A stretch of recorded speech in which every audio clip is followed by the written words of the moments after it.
Good job, boys, man. We're back with some more college football ultimate team. And today we're doing something a little different. I'm giving you guys a little bit of a mini scheme, I guess, kind of, because we did finish pretty good in the chance. We had some new offense. As, you know what I'm saying, I want to preface this.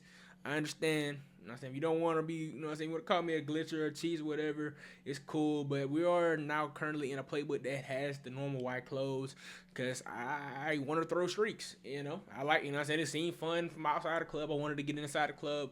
So we do have the white cell play. It's in a few playbooks. The playbook that I'm currently running though is Maryland. It's a spread playbook. So you got a spread team spread playbook. There you go. A couple other playbooks I know that it's in. It's in Buffalo. You got it in Buffalo. You got it in Maryland. You got it in TCU, and you got it in Wake Forest. Wake Forest. Those are the four that I know of. There may be some more.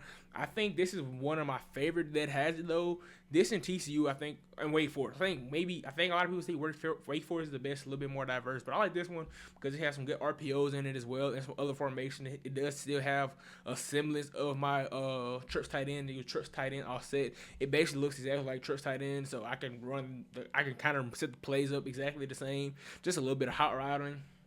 But yeah, this is the main focus of the play call. Two things before we get into it though, for ultimate team purposes, you know what I'm saying, choose your abilities kind of wisely. I do want to recommend having at least two platinum takeoff receivers. As you can see here, we got two on the outside. Well, we got more than two, but those are the two most important spots. I would say have it just so when you flip sides, you also have a takeoff receiver.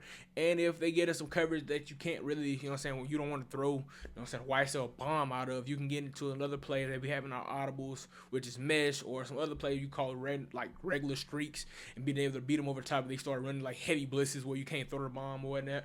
You know what I'm saying? Just being able to, you know what I'm saying, switch up the plays, but having those two takeoffs makes flopping twice, you know what I'm saying, very equal. I would like to recommend having at least platinum, or having platinum, but at least gold. Anything less than gold for the takeoff ability, I think just doesn't get enough separation. Just because how fast corners are in the game, the game's getting getting close to end game. Cars are getting faster, DBs are getting a better ability, so just be kind of careful there. You want to have a good quarterback. Throw power doesn't have to be too crazy. I run it with Pat White, and Pat White gets it there. I got Mike Vick here now. He has 99 throw power, but he's not necessarily have 99 throw power. What else? Oh yeah, and also I would recommend having receivers that are at least 6'2", 6'3". I've been labbing a little bit because we did end up selling Kevin Johnson when we got Renfro B and D. So now we just have Moss, Neighbors, and Renfro are our platinum takeoffs. But I got Malik Neighbors where Calvin was, but I think having taller receivers just makes it a little bit easier when you have to throw the high forms. Like you could throw them a little bit riskier balls, and they're less likely chance to get picked off with a shorter guy like Malik Neighbors. You know what I'm saying? Certain DBs are going to get, if they're not as open, he's going to get picked off more often.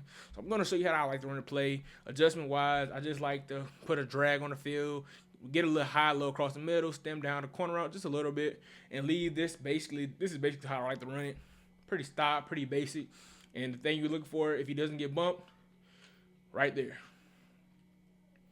Almost every time. If he doesn't get bumped, versus the cover three. Now, when it comes to reading plays later on, you just gotta be able to read the coverages. But if they come out in a shell where you can clearly see it's one high and it goes into a zone, this circle wide receiver, if he doesn't get chucked by that flat zone, almost every time you're looking for the bomb. Unless they start switch sticking with you. They start switch sticking, that means they're leaving some other stuff open. They're overcommitting, and you just make, you know what I'm saying, appropriate adjustments. But yeah, see how he doesn't get choked. He takes off. He's wide open. High formed it right over the top.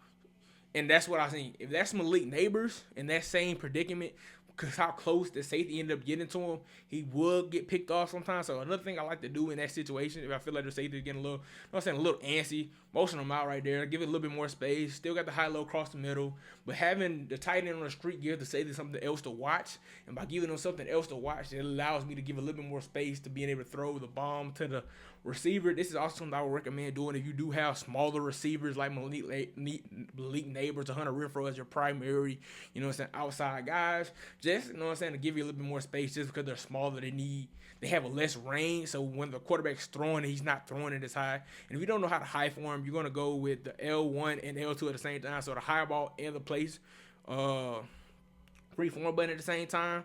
You got to be on placement and accuracy or just placement to do that. I run placement and accuracy. That's the pass setting I like to use. But yeah, so you set it up like this, get a little bit more space there. Same thing, wide open, touchdowns, touchdowns, touchdowns. And then a lot of times you'll face players, they like to counter it. And something they like to counter with is man coverage. So I want to show you a play out of this formation that I like to counter it with against man coverage. Now, a lot of time when you're playing somebody in man coverage, something that a lot of players I've noticed go to when they play this offense, they like to go to cover 2 man under, plant shading underneath, and this is kind of how they run it. So the play that I like to run against it is in our audibles. I have mesh spot, and then I like to put my outside receiver, which is in this instance Randy Moss, a little bit shaded inside, put him on this post route. I like to leave this guy still, my running back, I like to leave him on the wheel just in case the user is in man coverage, he forgets to get out there, or if he takes the safety out of position, he puts him in the inside or something. And then the 2 drags are fine unless, you notice them getting bagged too crazily or something. But this is the main read on this play, though, for me is right there. Even though he dropped it in that play 9 times out of 10, just having him on that post route. I don't like to stem the post route because when you stem it down, he kind of rounds it. So let him run at 10 is probably for the best because when he rounds it, that's a lot more covered. As you can see, it's a lot more covered when you stem it down. And another thing, if they start cheating with that safety up top, though, on the left side, that's why you got Malik Neighbors on the street, which is another reason to have another platinum takeoff receiver there. You throw it on the break, boom. Almost any time you throw it as soon as he breaks into the open grass, unless they're trying to cheat it, it should get open. And then you can still look underneath for the drags and whatnot. So, boom. Drag got kind of bagged on that play, which is kind of, it happens sometimes because the way they're crossing. But almost any time you look at it, Moss is going to be open for the post route. And if you really, you get too, you want to throw the other receiver, they start to look like they're picking at it a little bit too much. You start getting a little bit funky with it. Just a little bit. Just some easy short yardage, man. And this is the last little play that I kind of like out of this formation is the PA snag. I don't run it kind of like exactly like this, but having a snag, having a play action is kind of good if you're playing somebody that likes to loop. And then I like to streak my tight end here. Sometimes I'll corner out my receiver down there, put him on a drag. I like my high-low read, and then I motion him out. Just give a little bit of spacing. You know what I'm saying? Bunch of leveling concepts right here. A lot of action going on. And the CPU when they run it, it's in match, so it's kind of ugly. But it just kind of stops the loop. Having a good action play helps. When you're playing somebody that's looping you really, really crazily. Having the ability to run a play action is really good, especially if you can just call it base. So this is kind of the setup I like to run. And then you could, throw it right there. If they do keep the match, boom, make one guy miss, it's a touchdown. So that's basically what I like out of the closed formation. Another cool play that I have in my audible is not closed, it's still normal. It's having a jet touch pass. Being able to easily access this play is really big. It's not, I'm sure it's going to work against this, but having jet touch passes is really good as well. Now moving into the red zone, mainly thing I like to do in the red zone, I would recommend doing is running the ball as much as you can, throwing RPOs and throwing like quick short stuff because it's so colluded down here. It's so easy to play. One of the plays I like to run is out of the gun wide off trips. You guys know the RPO, the read flat, and this is how I kind of like run it. High format, boom, unpickable. You do it about 2 times, you're in the end zone. By the 3rd time you do it. The run is not the best out of the play, so I wouldn't like run it, but it's pretty good. Versus the cover 3, you want to keep the read flat, but if they were in like a cover 2 or something, you feel like they got to guard, they feel like they're cheating too heavily to guard the tight end on the outside, you can switch over to it in the same formation and run the white pop. So boom, tight end's running deep. But isn't the CPU's in cover 3, but if they're usering the safety, you're trying to cheat the player, you can do it. The run, like I said, isn't the best. Another formation I kind of do like is the trips, tight end offset. But just be careful about what hash you're on. I'll show you the trips tight end set. I'll show you the play setups, a couple play setups out of that, and that should be it for the video. Okay, so like I said, one of the things you want to do, RPOs are really good. You want to run them the bubble. You know what I'm saying? The bubble's pretty consistent out of it as well. And another way to set it up is I like to play level sales in the red zone. Don't run it like level sales exactly. I kind of do it like this. Just give them a lot of eye candy to look at. Depending on what the offense is running, I'll flap that receiver right there, put him on a zig. And this does create a lot of space. You just got to make the read, basically. It just opens up a lot. But yeah, so you're in the trips tight end or offset. The bubble is good. The bubble is always going to be good. You know, the blocking wasn't the best right there, but the bubble is always a good, easy way to try to, you know what I'm saying, if you catch your opponent and not paying attention, that's always something I would like to run. You catch him in man coverage, hit him with a quick little zig. The zig got bagged. That means circle was open. But you kind of get where I'm coming from with it. It's pretty easy. You just gotta make the reads. Like there, it's one or two is gonna get open. The reason I like setting it up like this though, is having them stand up like there. If it looks too ugly, I'm gonna just highball it to the back of the end zone. And 9 times out of 10, you won't have to be faced with an interception.